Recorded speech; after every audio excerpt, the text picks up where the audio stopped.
Okay, welcome to the Footy Museum and the Footy Museum podcast. I am Justin Whitty, and I am joined, as always, by co-director Maria Van Dyken Lee.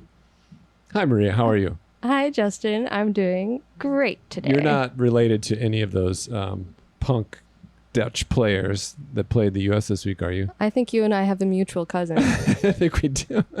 You know that watching that game, I did feel more genetic affinity to the Dutch side, but I was definitely rooting for the United States. Yeah.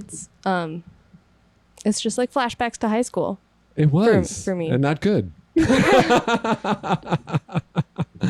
All those names, all that blonde hair bobbing around. It was wild. I used to have a blonde ponytail too. Really? Yeah, a long one. Your hair's very, very brown. It's very brown and it's very short. Did you dye it? No. Bleach it? Because when it's photosensitive, so like as it gets longer, the longer it lives, the blonder it gets. But now I shear it off every 3 months. So it's like your Samson, but your Dutchness gets stronger the longer your hair grows. Which explains why I can't lift a piece of paper. No, not strength. I was saying Dutchness. Oh, okay. Yeah, gosh, there's still so much going on each week. It's just been crazy with all the football going on with the World Cup and the crazy schedules. And then Leagues Cup, Messi watch. But we should stick first with the World Cup. Let's talk about the most immediate game, the U.S. versus the Netherlands. Second game for the U.S. in the group stage. Not a great start to that match. No. I mean, you, me, and Jeremy, all three of us predicted a win for the Netherlands. We did. Even before the game started, though, but it was looking that way. And my take on that was, I feel like the U.S. team has been coasting and they haven't corrected. You know what I mean? They're still good enough where it's like they can cover up their coaching problems, some of the shape problems, the discipline problems they have. And I feel like that's been simmering, but they've been so dominant so long. They're like, well, if we just push the way we pushed before, if we just have enough heart. Right. And you keep waiting for that comeuppance. And like, I know the Dutch, right? They're not Spain. They're not England. They're not Japan. But they are good. They're like that next level down. I felt like their defense was pretty solid. They were just very organized, especially in the first half. You could just see the shape throughout the game.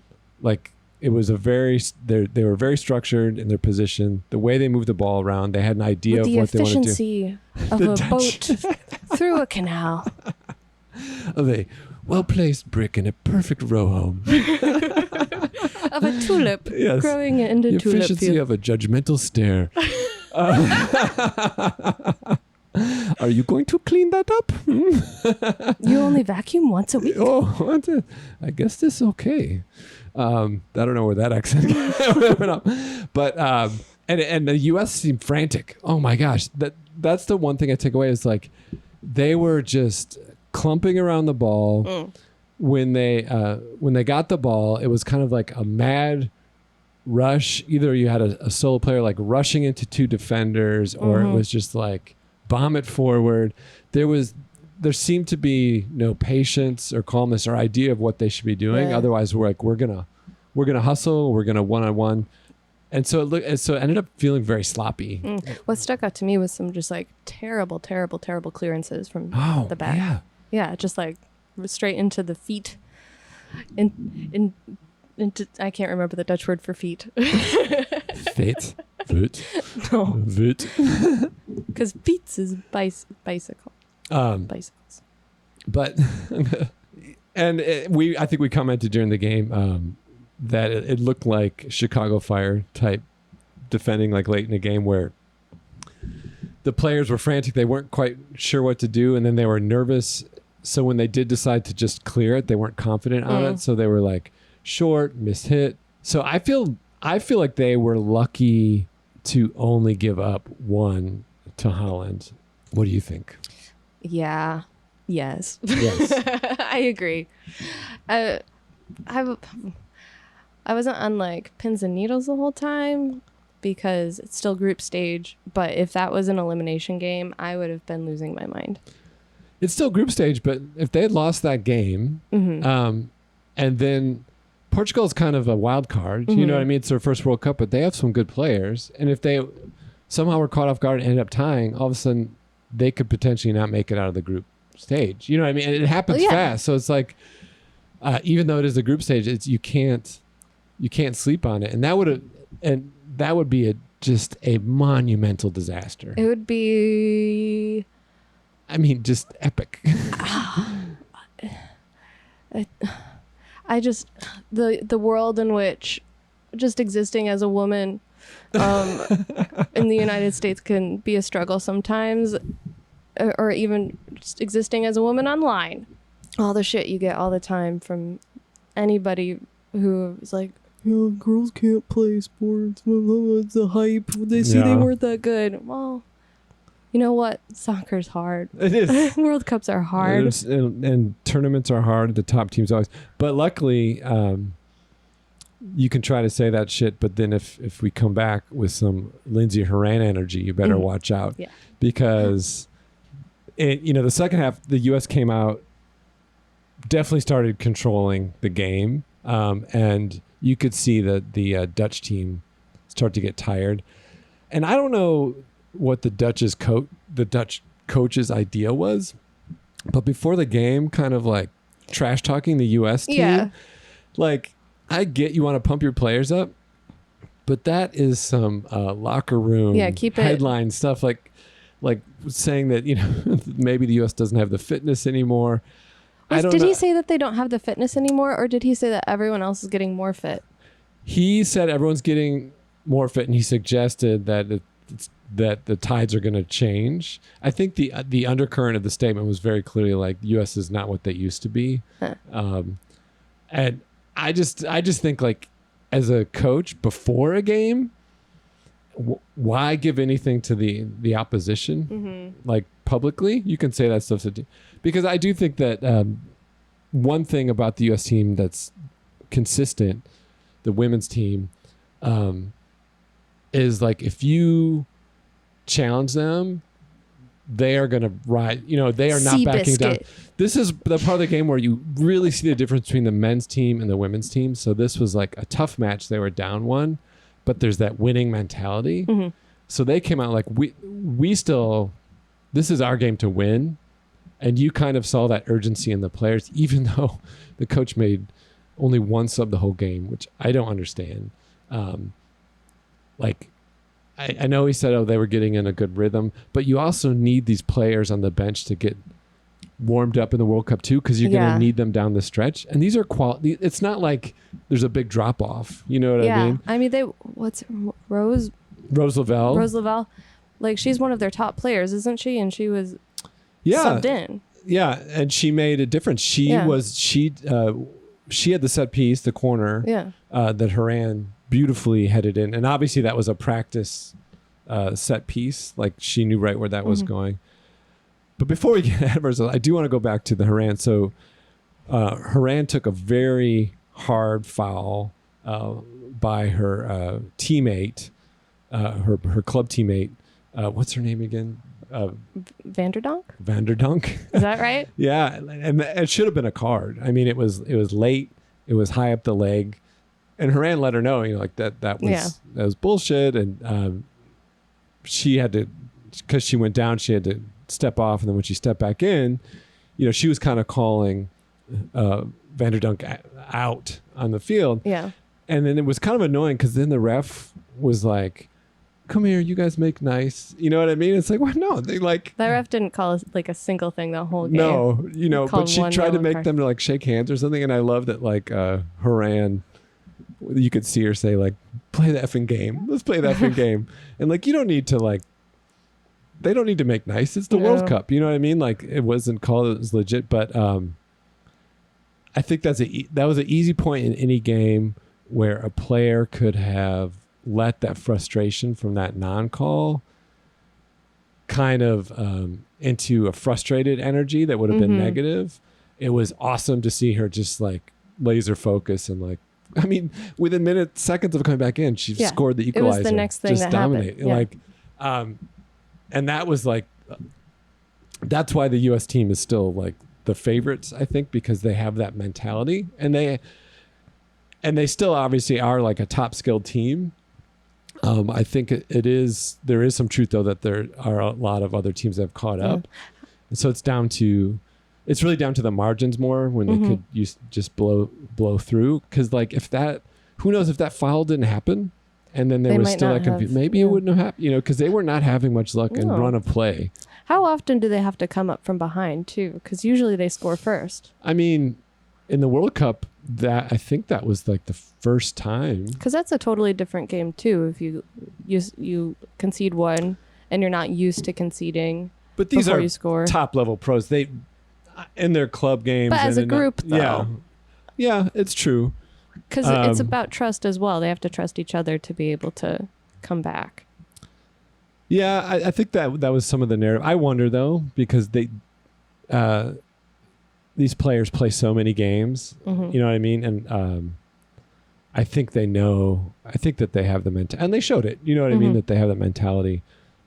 So it was it wasn't a great second half. It was better. They had the energy. They still can't seem to put something together from the run of play.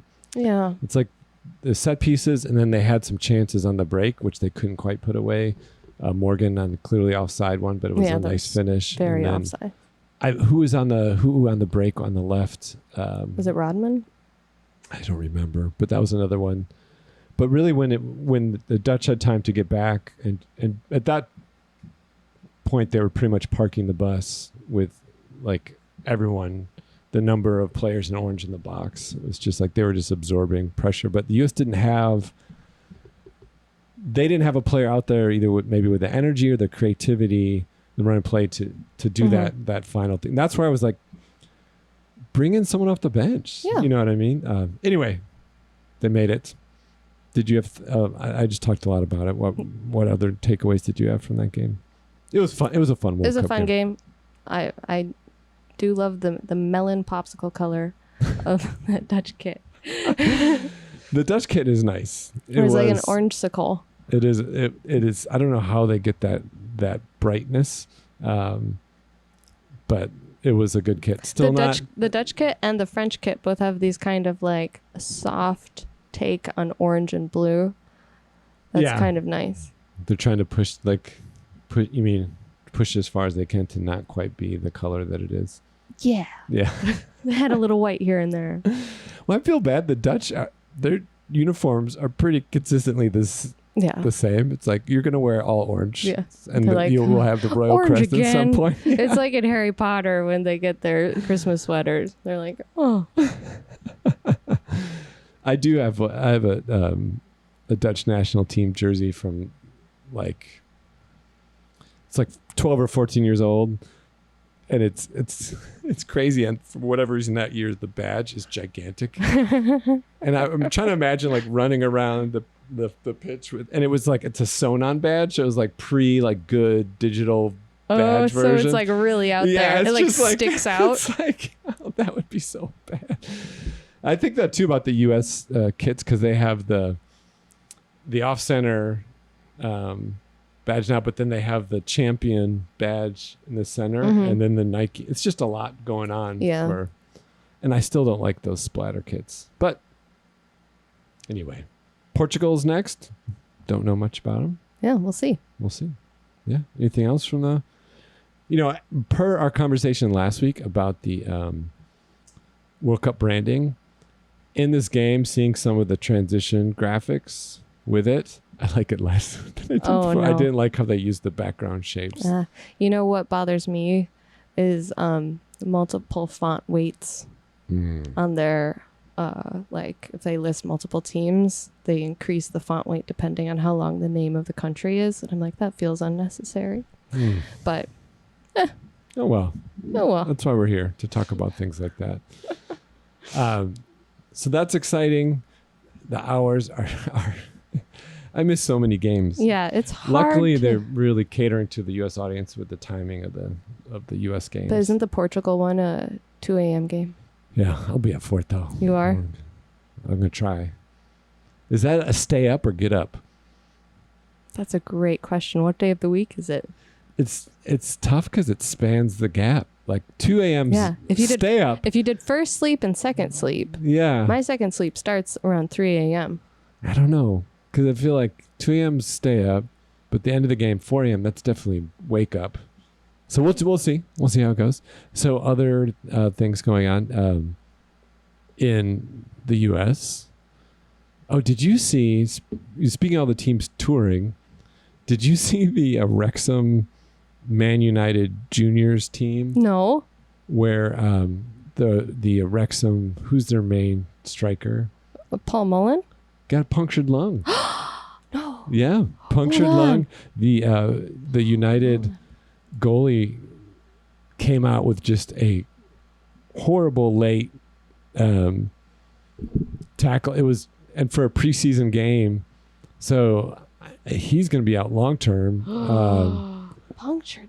And they were like, I mean, that's inexcusable in a friendly. I mean, now they were playing essentially Man United Junior. How did he? Was that what'd you say? A rib? It was probably, yeah, I would imagine that's what would happen. A broken rib Or into a the shiv? lung. He came out with a shiv? He came out and just shivved him. It was the Man United prison squad. So that was not cool. Wow. And then I've heard talk too that because of the popularity of these summer tours in the U.S. and because of, I'm sure, all the U.S. owners, there's serious talk about having regular actual Premier League games in the U.S. Oh, no. So just like they do NFL games like in London. A little cultural exchange. I don't know. You wouldn't like that? No, it'd be fun. But would that have... I'm also just fine with not that. Like, that's not something I've been dying for. Yeah, I just think they see a way to... Make money. Well, regularly fill, 80,000 seat stadiums, which they don't have many of over there. I guess that's true. So they want to fill the space. And yeah, I don't know. I'm kind of torn on it. I also think it's bad for MLS. And it's just the whole, I mean, in a world where also last week, PSG accepted that insane offer from Mbappe from the Saudi League, where if he goes, he's going to make $773 million a year. So it just feels like there's this crazy unchecked shift going on. Jeremy turned off all of his notifications for transfer news. He blocked all Saudi related ones. Oh, that's a lot of them though. Yeah. It is. But back in the good old MLS, it is still Leagues Cup, which is the all the MLS teams versus League MX teams. And we got to see Messi play his first game starting. And he had a brace and one true assist and one MLS assist because MLS counts like secondary assists. It's really weird. But participation trophies. He and Busquets just, I mean, I don't know if anyone on Atlanta United staff had heard of Lionel Messi or had watched any tape, but for some reason their team was instructed to like lay off, give him room. Really? No, I don't know if they were instructed that way, but they sure played that way. I mean, the amount of space they gave them, it was ridiculous. I mean, it was fun to watch Messi score, but it was too easy. It was so easy. Remember, I seem to recall a time when you thought that he wouldn't be scoring as much or having... Well, he hasn't played an actual MLS game yet. This is all Leagues Cup, so I'm going to stick by. Do you know if Atlanta used their usual starters? Yeah, but here's the thing about Atlanta is they're actually bad. When they came into the league, they were really good. And Tata Martino, who's now coach of Miami, was their coach. And they had Miguel Almiron of Newcastle fame now. And they were actually good. And I think in a lot of people's minds, it's still that Atlanta, but they're not a good. They're not a good team. I mean, as evidence from that. But it's brought up a bigger discussion about just defense in MLS. And I also just think MLS with Messi coming, with this Leagues Cup where it's all the teams from Mexico and U.S. side by side, and then in that debacle of an all-star game, I think, MLS has agreed to all these things for exposure and growth. but they better be ready to act on what they learn, because I think it's also exposing a lot of flaws with the league. Like, one is that they don't invest in defending. Yeah. Because you can't make money. And it's like, this could be detrimental. Like, if Messi actually just completely dominates, that's actually bad for the league, I think, because people are like, well, he's just playing around and no one can even keep close. Or if in this Leagues Cup, the top Mexican teams, which all the top teams have so far for Mexico, just have a walk in the park. I don't know. So I hope maybe it spurs some changes in the league. So you feel like they're prioritizing just exposure and corporate bigness over quality football? Well, they took on all these things like Messi and everything, obviously for money, but I think it's exposing problems in the league. And it's primarily with roster rules. Like they can only spend large amounts of money on a few players. And they can't spread it through the whole squad. And we'll see if they, I don't know, if they adapt to it. But I do think that you're right and I was wrong. I think Messi will score a ton of goals in MLS. And it's still fun to watch. I mean, it's just like, he's a joy to watch, but it would be nice if it didn't look like practice. So we'll see about that. Ooh, it's hot in here. It's not as hot as it was supposed to be today, though. For that, that's true. Yeah. It's supposed to be over 100. We're just spoiled here in the Midwest. This is quality stuff right now. Speaking of Midwest, did you catch any of the Chicago-Minnesota game last night? I did. The Chicago Fire's first Leagues Cup game, where it was a back and forth. They went down 1-0. Were they up first or did they go down? They went down first. Yeah. Okay, because I only caught the second half. They went down until pretty late in the game, and then our guy, why am I blanking on his name? Gutierrez. Oh yeah, Gutierrez. Guti drew a penalty like he does. He loves to split defenders. He's very good at it. I think it was a legitimate penalty, but it was. I don't know what they were doing. Like he's very good at splitting defenders, and then like they just end up knocking him out. And then so Shaq goes to shoot the penalty, and there's another one like the child of a goalkeeper from Minnesota. I don't even know his name, but he has the most peach fuzzy. His face is such a baby face. He has got the babiest face, and they have a baby with a strap-on Amish beard as a goalie. That's what it is. And he thought, like, it's a good idea. It'd be a good idea before this penalty is if I talk shit to Shaqiri. Yeah. And it was like, and I actually think that was why they lost the game, because he tried to talk shit to Shaqiri. Shaqiri was like, okay, destroyed him on the penalty, then was pumped up. And then I think the goalie was deflated because Minnesota did pull one back. But then between like the 70th and 84th minute, the Fire scored 2. Yeah. But neither of them were great strikes. I just felt the goalie was like off his game. And I think he invited that on himself by like trying to like this is the do theme this of the mind week. game and just getting like destroyed. But it was enjoyable. Like neither goal was great. And Kai Kamara scored the winner off a header like he does. He does. But then he gets man of the match. But I don't think his play otherwise was good at all. Well, he wasn't on that long. He had a few. There's a lot of like misses. He takes a lot of wide shots all the time, right? And who was he yelling at after he scored? Was he yelling at Shaqiri? I thought he was yelling at the coach or somebody was upset that he took that shot. I think Shaq kind of was like, well, because prior to that he skied a shot, just like ridiculous.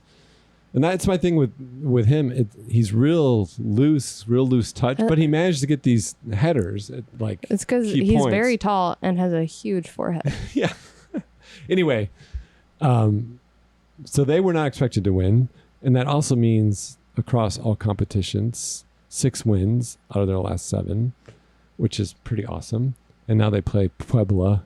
Unfortunately, it's in Bridgeview, so I will not be going. I'm not going. Your favorite place on earth. I'm not going back. But it was fun. I don't think they played great. But it was nice to see a win. Yeah.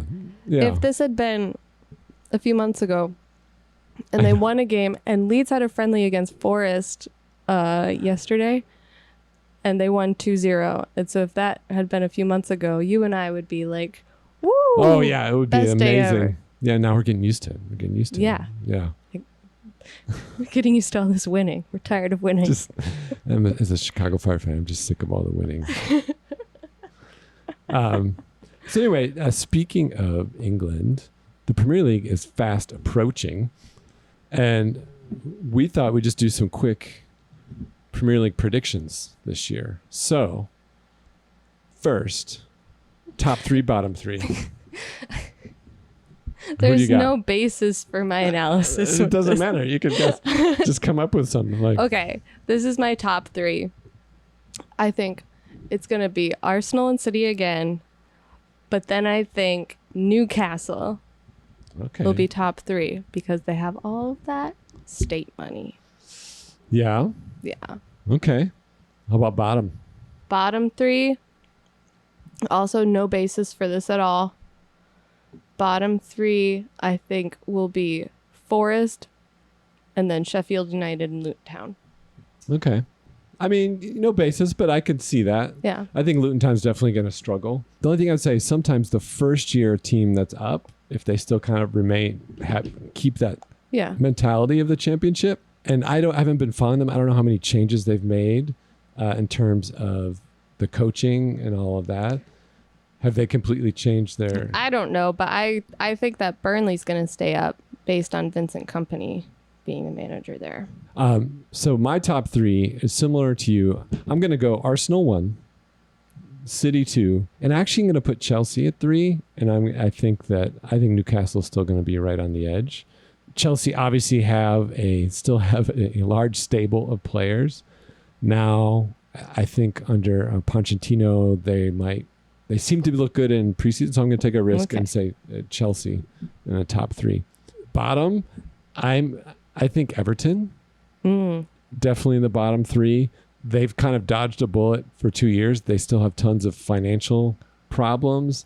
I think them dodging the bullet has maybe been a bad thing because I don't know that they're actually changing. They don't have the money or the interest to like bring in the quality players, and they're going to start off the year with Sean Dyche still, and I don't know. So Everton definitely down there. I'm gonna say Forest. Sorry, Jeremy. I predicted that too. Yeah, and then I would do Sheffield down there as well. I'm gonna give Luton. I think they're gonna be lower table, but I think they're gonna this year. I think they're at bigger risk next year. Okay. So we'll look back at this at the end of the year. I think the top is pretty safe. We'll probably at least each of 2 out of those 3. Yeah. I don't see any big. So what do you see the biggest surprise of this upcoming season? I don't feel like this is really a big surprise, but I don't think City's going to win the league this year. Yeah, I mean, it's a surprise in terms of recent history. Yeah. But I agree. I think we're both saying Arsenal's going to win. Yeah. Yeah. Yeah. I don't know. Yeah, I agree. Not a big surprise, but it could be an upset. It could be an upset. Yeah. What do you have? Well, and I have my other big surprise. I would say the biggest surprise is I'm going to say Fulham qualifies for Champions League. Oh. So that would put them at 4, I guess. Okay, so you think Newcastle would be? Yeah, I guess that contradicts what I was saying. But maybe I'm saying it's just such a big surprise that even surprises me. So yeah, I would change that. I would say Newcastle would be 5. So I'm going to give that Fulham. My other big surprise, the introduction of MLS style penalties. As always. Well, I think the other big surprise is they're going to decide to incorporate that mic'd up ref thing. I hope they do that, like they do in the World Cup. Penalty. That would be fun. All right, Player of the Year in the Premier League. I think the safe one would be Haaland is still going to rack up the numbers. But everyone's talking about Declan Rice. Declan Rice. Yeah. Declan Is that your Rice. choice? I don't know. Sure. I'm going to go with Miggy Almiron. Okay. Yeah. I have a soft spot for him. Mm-hmm. And I feel like he, first year kind of struggled. Last year he did pretty good. He did great. And I think third season he's going to be top player. And I just love him so much. Yeah. I just think, even though you make fun of his No, I never size of did. his mouth. I never said that. My player of the season, my prediction for my player of the season is Matoma. Oh, I forgot Brighton. They could easily be top three They too. just lost McAllister to is it Liverpool? So I think that's probably going to affect them a bit. All right. And then do you have a newcomer of the year? I tried.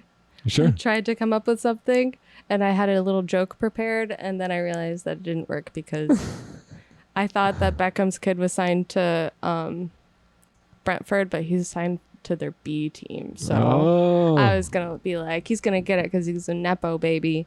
But that doesn't, he's a B team Nepo baby. I changed it a little bit. I'm actually choosing Luton Town as newcomer of the year. I think they're going to defy expectations, and I think everyone's going to love playing in that stadium. Is this for a team or a player? Well, you'd think normally player, but I decided to break the rules, and so there it is. Okay. My newcomer of the year is Vincent Company. Oh yeah? Yeah. Okay. And then what is the See, that's also the biggest surprise is that Vincent Company is the newcomer of the year. Oh wait, I'm going to change it. My newcomer of the year for the Premier League is Lionel Messi, he'll do the old David Beckham off season, another league, and then newcomer of the year, Lionel Messi. And he will play for Luton Town. Okay, and then best kit. Have you seen how many new kits are out? Let's see. Let's look at these. It's definitely not Arsenal. No. This is Bournemouth. Yeah. I feel like it's kind of classic. Yeah, the red their and black home, stripes red and is black. pretty. It's sharp. The away is kind of a Japanese inspired. Hokusai. Hokusai type water Yes. block print type thing. Not a fan of that one. And they have the ring tee Ringer tee. neckline. These Don't like those. These ringer tee neckline and arm hem definitely very present this year. Yeah, City started that last year. I didn't like it, and then now everyone's kind of.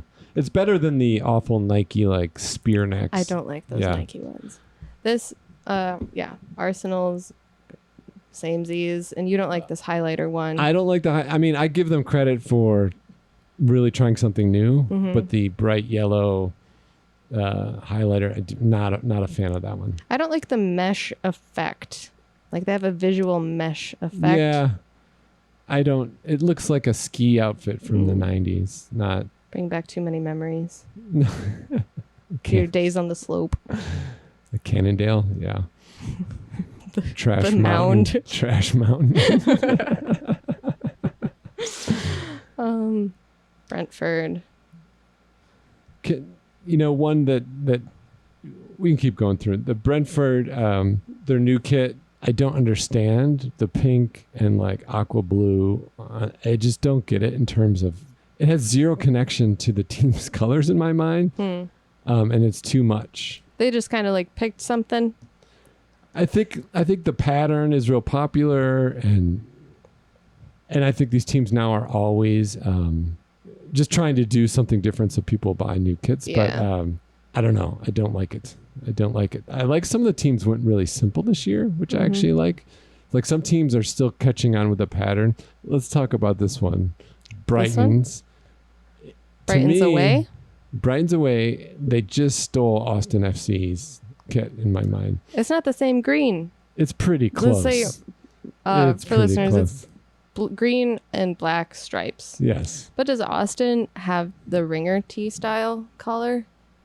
No, but I don't know. As an MLS fan, I just see Austin on that. Austin's is better. It is better.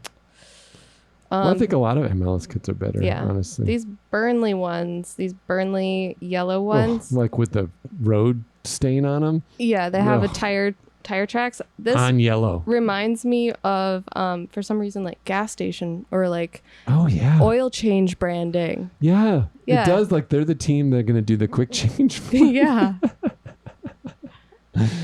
Especially because they're sponsored by Waste Management, right?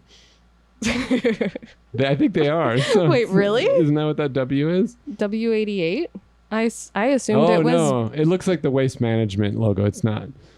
It may not be, but it looks just like the Waste Management, so it fits in even more. I assumed it was just bedding like everything is. Yeah, probably. Chelsea's blue is kind of nice. Yeah, and they have like it's a retro. That's one of the ones that've gone simple that I like. And they did the ringer just on the sleeves color contrast wise, even though it is still a ringer cut. Mm-hmm. And the crest is a little different colored on that kit too, which I like. So it kind of pops. Yeah. I agree. Yeah, that's nice. One of my favorites. I like it. I do not like these Crystal Palace ones. Especially this one that's body painted on the player. It looks like Spider-Man. Yeah. I mean, the top is definitely like Spider-Man. Yeah. Well, it's a palace. It's a palace window. Look. Oh, okay. Wow. Very literal. Okay. But it does look like Spider-Man. Cinched it a little too tight. And then they look like the Argentinian kits, the other ones. Yeah. Everton. Oof. Oh, just the classic Everton.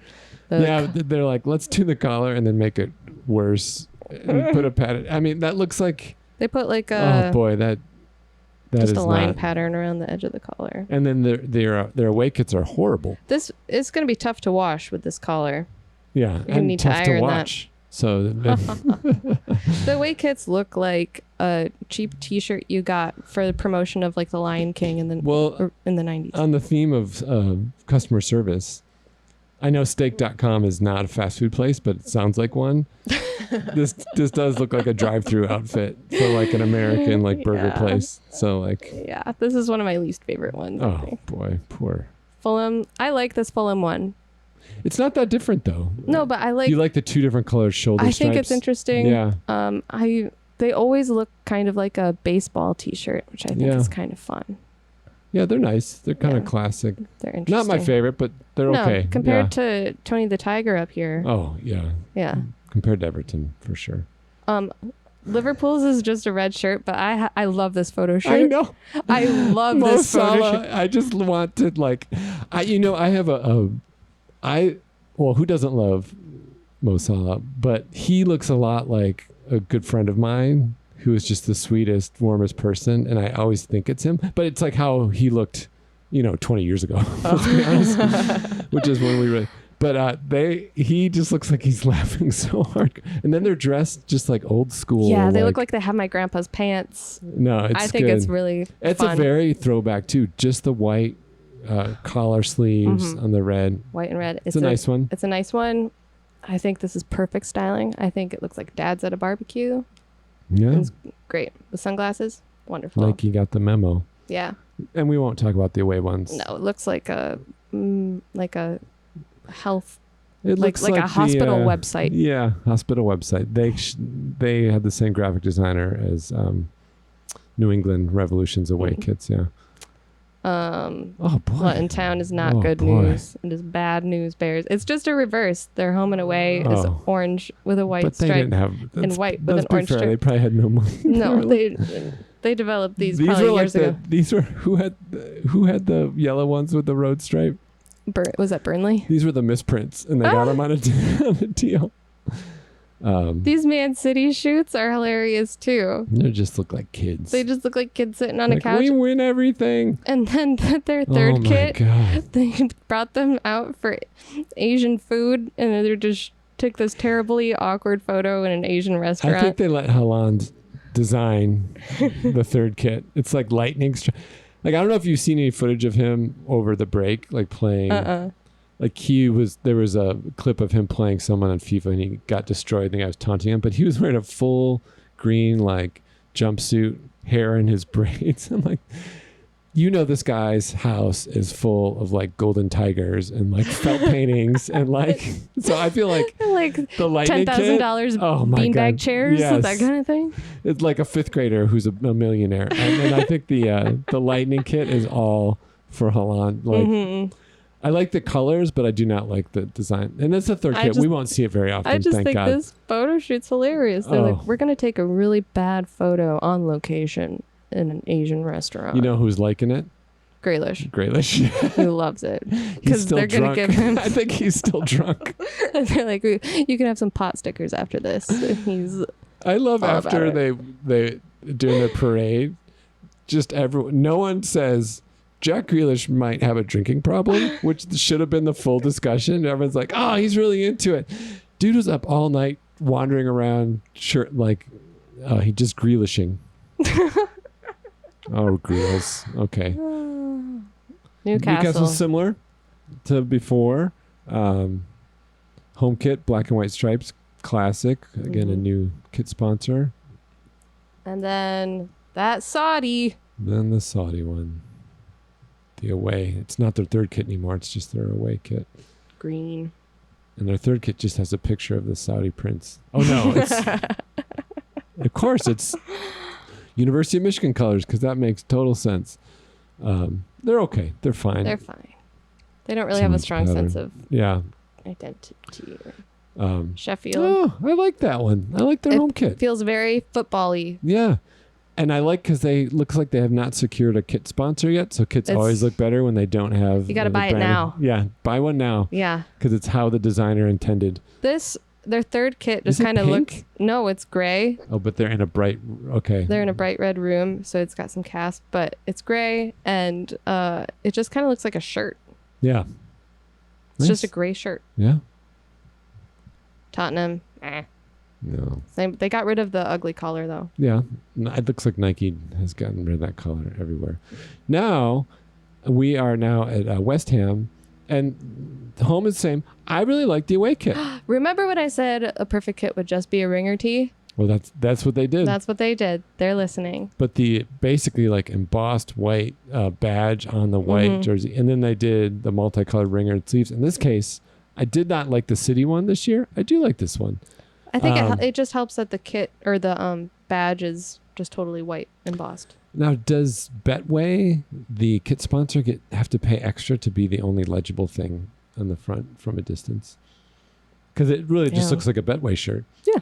Yeah. Well, if you know, you know. When I think West Ham, I think Betway. Yeah, that's right. Because I totally know what website that is and use it. Okay. Wolves, home, same. It's yellow. What is the pattern on that? The pattern's not good this season. Except for Leeds. Yeah, but they're not in the Premier League, Maria. We're talking about Premier League. Sorry. They developed that kit 2 years ago. Sorry, not sorry. Okay. Moving on. That's it. That's all that's on this list. So I'm going to, looking at this, West Ham away is number one for me, for sure. And then I would go with City and Liverpool. So I'm going simple. Yeah, I like the City Liverpool, and I'd like the United home as well. I had West Ham, I had Liverpool, and I had the Fulham. Because of the two, the contrasting shoulder stripes, the Adidas stripes.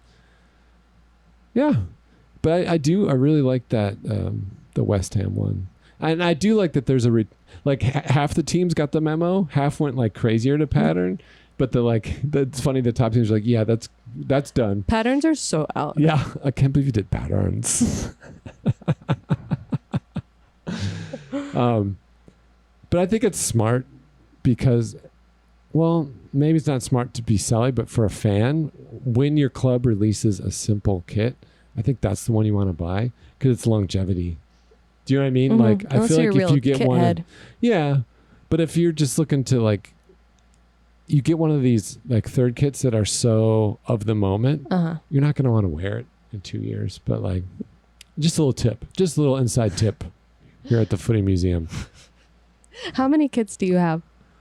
I only wear one, which is a game worn fire kit. And I wear it because it's actually very comfortable in the summer when it's hot. I have two. What color sports bra do you wear under it? You mean my tracker? My like. Because they really need to be going with beige. Oh no, this is pre the white kit, so it's not trans. So it's a dark blue. No, I know what you're doing. Yeah, those ones are funny. I just asked you an out of context question about what color sports bra you wear. Well, I was like, but yeah, the white kits in the fire are very transparent, and they're all wearing bras. The wrong color wearing bras. So it's like, I'm looking to get at the city one. It's tight because what they did with the badge, and also you said city, but you mean Chelsea. Chelsea, I'm sorry, Chelsea. They also don't apparently have a kit sponsor at the moment, and also the Nike swoosh is multicolored. This is a nice. This is really. I'm gonna change. I think this is number one. I can't believe I missed on that. Although it does have some of the weird Nike structure to it. Back to me, and I have 2 U.S. kits, Dutch national team kit, and randomly Montreal kit from like when I went to see the Women's World Cup there 8 years ago, and we visited Stade Saputo, and I bought a kit. So that's almost one for every day of the week. Yeah, but some of them I had forever and I don't wear. Like I never wear that Dutch one, and I think I got that like almost 20 years ago. I only wear the fire one. How about you? Are you a kid head? I had a handful when I was in high school. Oh, what'd you have? I had a Germany one. I think who was the big guy back then? Podolski. Okay. Schweinsteiger. Also former fire player. Schweinsteiger. I think I had Argentina. I had an Argentina one. Yeah. I passed the age where me and a kid look sad. I look like an old guy in a soccer uniform. I have to start. I do feel like I need to prop up my dressing. I can't just gone other days. We can just throw on the jerseys. So I'm not as drawn to them. There's some I really like. But you ought to get that Liverpool one and wear grandpa pants, plaid pants, and a braided belt, and get a really nice pair of sunglasses. Well, then it gets hard. Like I see some style I like, but then I'm like, well, do I really support that team? I don't know. Yeah, I do, and I do like the fire kits this year. The what's the name of their white kit? Anyway, they're those kind of really wild white kits that they have. But I would never wear one. I could never pull one of those off. They're pretty busy. That's why I guess I like the simple ones. I could see myself wearing them. So, except I would never wear a Chelsea kit, I don't think. You never know until you try. That's true. Why put limits on yourself? That's right. Maybe next year Reach for the stars. I'll be all athleisure all the time. So, all right. Well, we've rambled on a long time. So it'll be fun to look back on these predictions. So we are meeting with a designer this week about the Footy Museum design, which will be exciting. We'll have more about that next week as we look to develop a new officially designed, not designed by us, badge and website. So yeah, that's going to be exciting. Yeah. Yeah. Anything else you're looking forward to? Well, World Cup? I'll have to flip a coin to decide whether to stay up for that game. Yeah, it's hard because the replays, with the way the news is, there's no way not to find out what happened. Yeah. So you really only have one choice. So that's exciting. I will watch Fire versus Puebla, and I will watch. It's working. You're not MLS. Gonna go. I'm gonna watch Messi's next game. I like all those fans in the stadium. I watched that game and until then turned Messi it off. left. Yeah, because I have no investment in Miami, and I think Alba is joining them at the end of this week. So I don't know. It's fun to watch. It's fun to watch. And then I can't believe the Premier League starts in 2 weeks. I'm really excited. The soccer mornings are the best. They're the best. It's the best because you don't have. Leeds starts on the 6th. Oh my gosh. Yeah. Yeah, I got to get into the championship this year. Who do they play first? Cardiff. Oh, Cardiff, not Cardiff. Sorry, feeling fancy today. Cardiff. Well, that's exciting. This is really the most exciting time. I look forward to all the storylines, all the drama. I will not watch any Saudi games this year, so I'm not worried about that. Players are just going to disappear. You gotta block that Google alert. I don't get the Saudi Google alert. Or just the transfer alert? You mean? Transfer alert, block Saudi. We lost one. Rodrigo went, I think, somewhere in Saudi Arabia. Well, the money they're offering is insane. So, I say all that, but, if Saudi's looking for a podcast at Mbappe numbers, I got kids, so I'm just saying. All right. That's it. We will talk to you next week. Seriously, We love oil. Big oil. On this hot day caused by big oil. We just have to go back and erase all the previous pods and just be like, oh, what would be the name of our, the pod? It would be like Ultimate League Pod.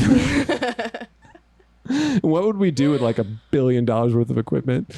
We'd have to have like sound effects like choo choo choo. But we develop our own sound effects. We would review all of the kits in the Saudi League, but they're all amazing. Perfection achieved. If supporter groups were allowed, I'm sure they would be the best in the world. How will they top it next year? But I'm sure they will. Look at another tifo celebrating the royal family. Drill, baby, drill. Okay. Now we're leaving. Goodbye. Hey.